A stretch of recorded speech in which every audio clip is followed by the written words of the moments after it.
Hey everyone, tanghali na. It's 12:18, kakagising ko lang. Natulog kasi ako late na kagabi, madaling araw na kasi gumawa ako ng activity. Tapos hindi ko pa natapos kasi lumipad yung ipis.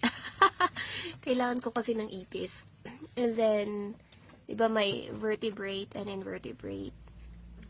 Ipis is isang invertebrate kasi wala siyang backbone, o diba? Additional knowledge. So, yun, lumipad siya, kaya hindi ko natapos yung activity. Alright. And then, ngayon, maglilinis lang ako. And then, pupunta ako na mama ngayon. Kaya samahan niyo ako. After ko dito, maglilinis, pakainin ko yung pusa ko. Punta ko kay mama kasi baka paliguan ko si Tita Eden. Abangan nyo.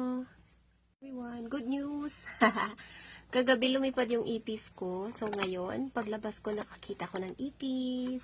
Ito siya. Ayan. Buhay pa yata siya eh. Ayun, kailangan ko kasi. Ayan, picture na kami ng ipis.